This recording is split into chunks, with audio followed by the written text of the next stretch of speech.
first question will be from Jason Jones. Jason. Hey, Precious, how you doing? Hey, I'm doing good. How you doing? All right. Just kind of first thing, in terms of the teams you've been able to talk to, has Sacramento been one of those teams yet? Yes. And how was that? How was that meeting, and what did they want to learn about you in that meeting?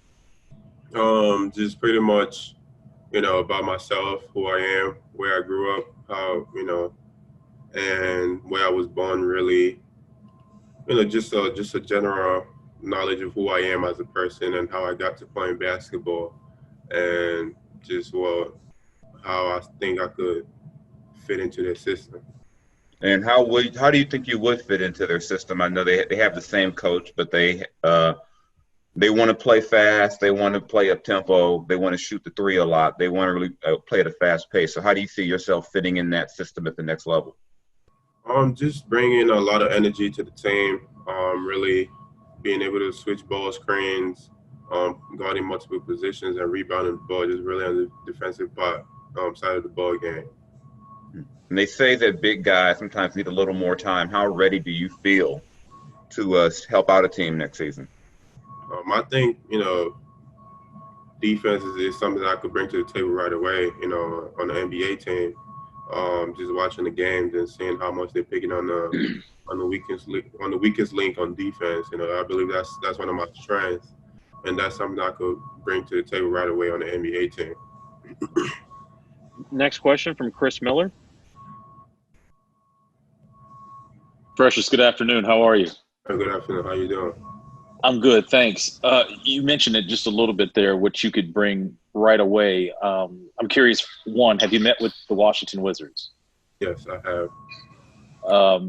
And I heard from Jalen Smith yesterday. He talked about meeting with them. He thought it was a pretty laid-back kind of meeting. Would you agree with that same assessment? And my second part of the question is right away, what do you think you bring to a team? Thanks.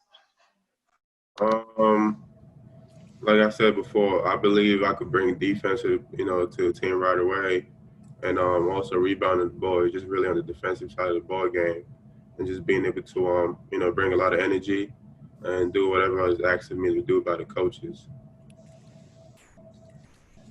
Next question from Ian Begley.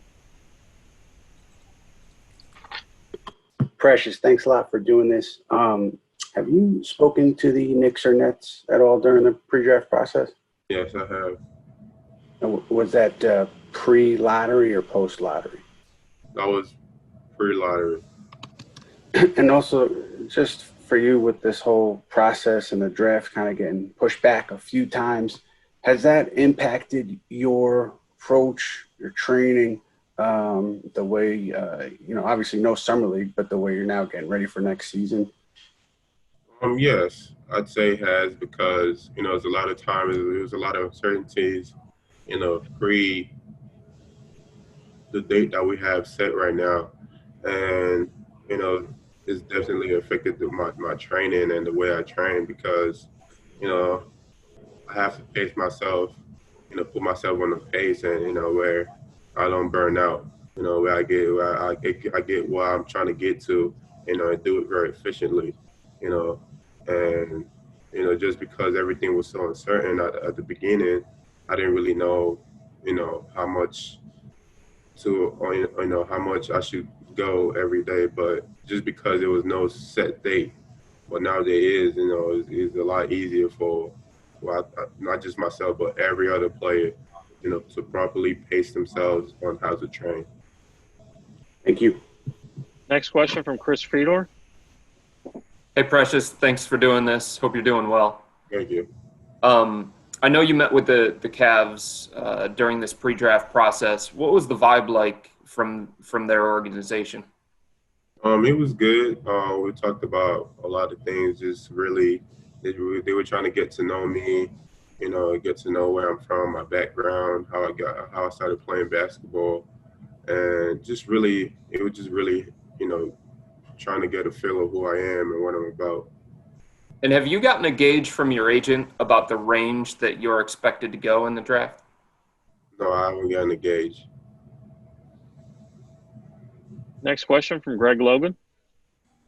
Hi, Precious. I covered your brother, God's Gift, at St. John's several years ago. I'm just wondering, can you tell me what he's doing now and what kind of influence has he had on your development?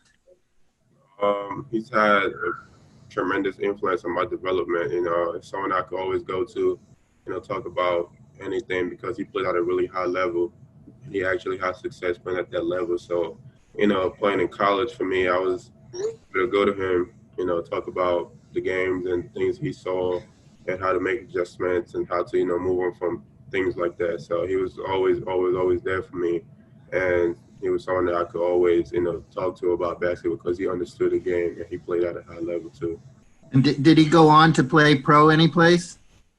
No, he didn't go on to play pro. He played on the Nigerian national team. They went to Australia for Commonwealth Games. Yeah, that was it. Mm-hmm. And also, your success last year, I think, caught some people a little bit by surprise after Wiseman was injured.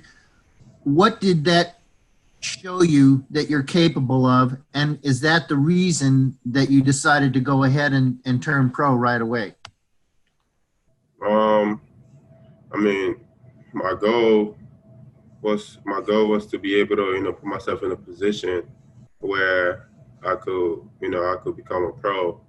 That was one of the reasons I chose University of Memphis to play for under a coaching staff like that. That had a lot of experience in the NBA. Where I could learn from them and also play against a lot of good players. And a lot of things happened last year, and for me it was just that every situation that happened, just really showed me that I could really I could thrive under adversity, and find ways to be successful no matter what the outcome is. Next question, Dwayne Rankin. Thanks, Mark. I wanted to piggyback off of what you was just asked. I plan for Coach Hardaway, who obviously had great success in the NBA. What are things that he's talked to you about or that you have experienced with him this season that you feel like will benefit you going to this next level? A lot of things, how really how to be a pro, how to approach the game, how to carry yourself as a pro and stuff like that. So it's really a lot of things that, I really don't know where to start or where to finish on the things that I learned from him. He really taught me a lot of things on my time at Memphis. And, at the end of the day, it's just really how to, be successful at the next level and what they're looking for and how to, be successful. And just to follow that up, a two-parter. First, has the Suns talked with you yet? Yes. Okay. And then secondly, what do you think of their organization and as far as personnel? And I know you've talked about defense. We know you can play on that end, but you can get some offense as well. What do you feel like you can bring to the table immediately offensively?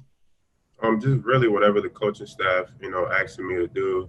Like I said before, it's just, I'm going to do whatever they tell me to do on the offensive side of the game or on the defensive side of the game. Just whatever they wanted me to do, that's what I'm going to go out there and do, every game. It really all depends on the coaching staff and what they want from me. Next up, Tom Orsborn. Hey, Precious, thanks for doing this. The Spurs are in need of front court depth, and they're always looking for tough, committed defenders. Hey, have you talked to them?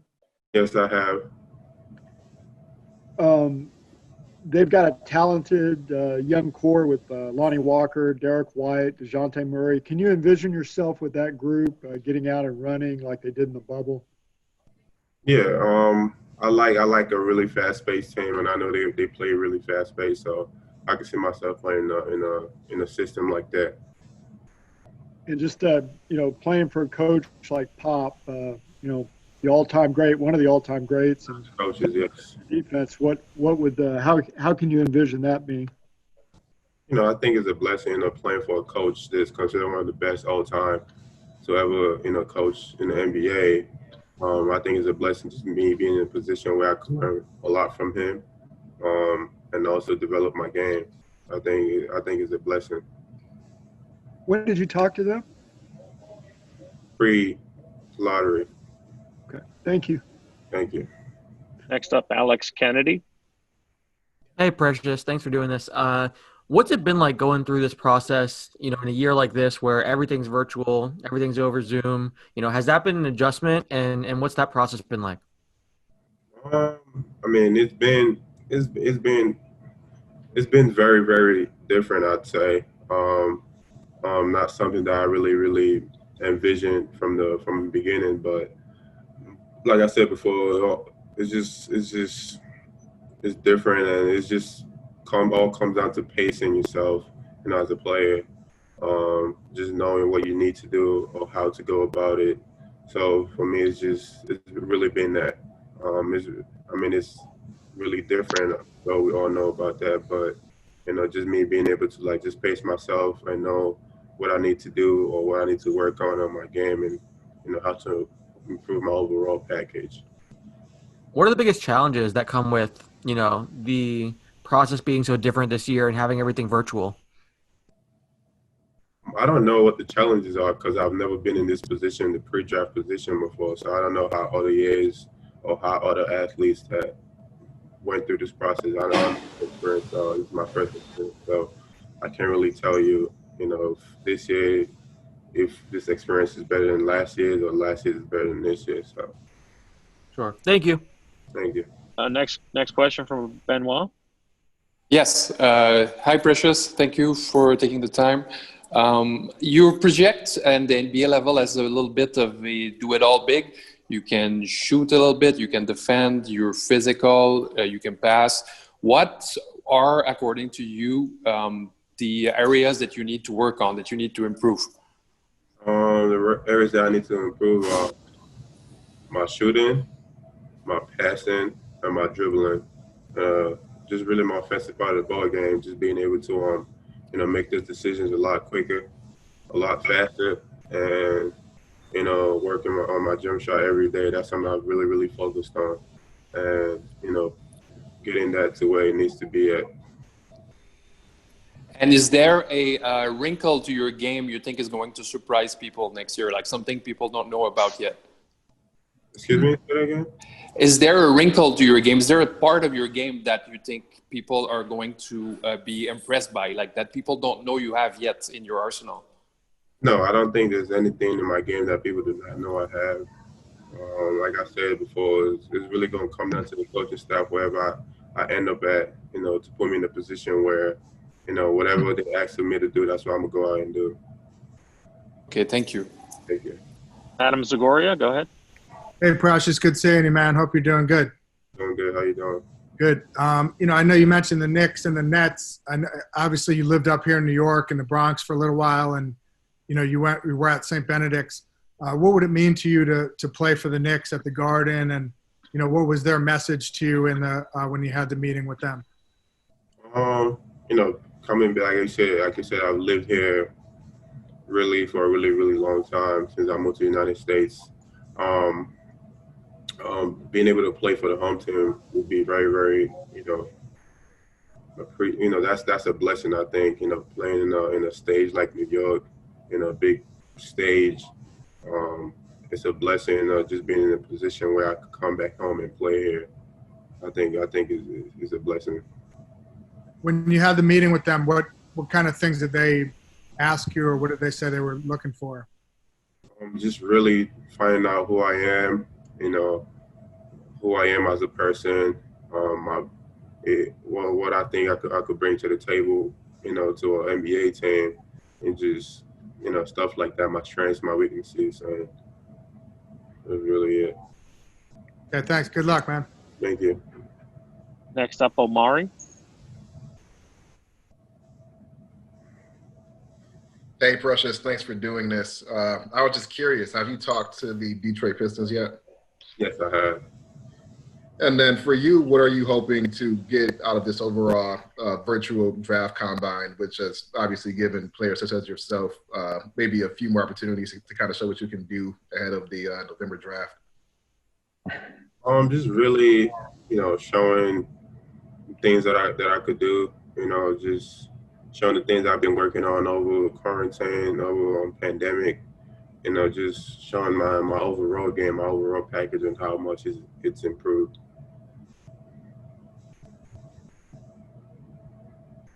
Aaron Rose. Hey, Precious. Thanks for doing this. Have you spoken to the Raptors? No, I have not. You have not. I'm looking at their team with Siakam and Anunoby. Are they players that you look at as similar to yourself, as maybe you kind of aspire to be like? Like I said, those guys are players that are put in positions by their teams to do what they asked of, and at the end of the day, it all comes down to whatever team, whatever coach, whatever program I fall into, what they ask me to do, And those guys, actually, Pascal being from Cameroon, and OG from Nigeria, those are guys that obviously I'm familiar with. I actually know both of them personally, so, obviously, so it's just at the end of the day, it all comes down to, what they've been asked to do and what I'm gonna be asked to do and how successful I am in those roles. Can you expand on your relationship with them? Have they mentored you in any way, or what's that like? How do you know them? Oh, I know Pascal through a mutual friend and OG as well. Thank you. Leo's son up next. Hey, Precious. My question for you is about shooting the three from NBA range. What percentage do you think you can shoot the three reliably right now from three? And what percentage do you think you would like to get to from shooting the three? I don't know what percentage I'm shooting the three right now from NBA range. I haven't played in an NBA game yet, but my goal, is to be a knockdown shooter in the NBA level. That's my goal. With constant work, obviously, to one day become, a respected jump shooter in the NBA from three. Just a few more, Precious. Alder next. Hi, Precious. Thank you for doing this. Going back to the Knicks interview, can you expound more what you basically told them about you that they didn't know yet?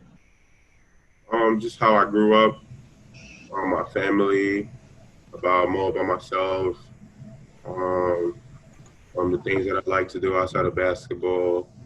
Just, more like personal stuff that I haven't really, put out there. Can I have a follow-up question? What was your impression after that interview with the Knicks organization? Excuse me, can you say that again? What's your takeaway or your impression on the Knicks organization after that interview? I think it's a blessing to be able to, sit in an interview with the New York Knicks because given the history and the place they're located, just being able to actually be in a conversation with them is a blessing. And given the fact that I've lived in New York for a really, really long time, and it would be such a big blessing to be able to represent the home team. Go ahead, Christos. Hello, Precious. Thanks for your time. First of all, how helped you the Memphis program to grow up as a player and as a person, and how productive was the last season for you? Excuse me, can you please repeat that? Yeah, you hear me? First of all, how helped you the Memphis program to grow up as a player and as a person, and also how productive was the last season? So how productive was the last season? Yeah, how productive for you was the last season? I think last season we experienced a lot of unfortunate events, and we had players leave the team. We had injuries really early, and we were the youngest team in America, the Division I level, and we also had a lot of injuries. I had DJ Jeffries at one point, middle of the season, got hurt, and then he had the flu, and then Lester got hurt, and it was just a lot of things. And then we had players that were in slumps, for most part of the season. But just being able to just fight through, all those obstacles and be able to, grind out a lot of wins. For me, it was just really, really big, and I really see those guys as my brothers, and just the fact that they stuck with, we all stuck together and we're able to like make something out of that season was really, really huge for me. And we have time for two more, Rylan and then Francois. Hey, Precious, have you talked to the Oklahoma City Thunder at all? And if you have, what do you see your fit there with Shea and their young guys like Darius Baisley and Shea Gilgeous-Alexander? Yes, I have spoken to them, and they play fast. So just being able to be in a position like that, like I said earlier, which, where I like playing fast, but we go up and down a lot, would be, good. And also being around, young guys like that, I think is also huge. Thank you. Okay, last question from Francois. Go ahead. Thank you. Thank you, Precious, for taking the time. So you were supposed to play next to James Wiseman in Memphis, but we know how that turned out. Coming at 6'9" in the league, would you feel most comfortable playing next to a traditional big, or would you be able to play as a small ball five? Thank you. It's whatever. The team right now, a lot of teams, I'm very, very comfortable playing the small ball five. A lot of that's the way the NBA is going right now. If you are following the bubble games, you see, let me say, take Miami Heat for example. They have a small ball five and Bam Adebayo. You take Toronto Raptors, or if you take the Celtics, they go small a lot of times. Even the Lakers against Houston went small, which they had Marquise playing the five for a lot of those games. So that's the trend where basketball is kind of turning into, and I'm very, very comfortable playing small ball five. All right, thank you. Good luck, man. Precious, I appreciate your time today, and good luck with the rest of this process leading up to the draft. Thank you.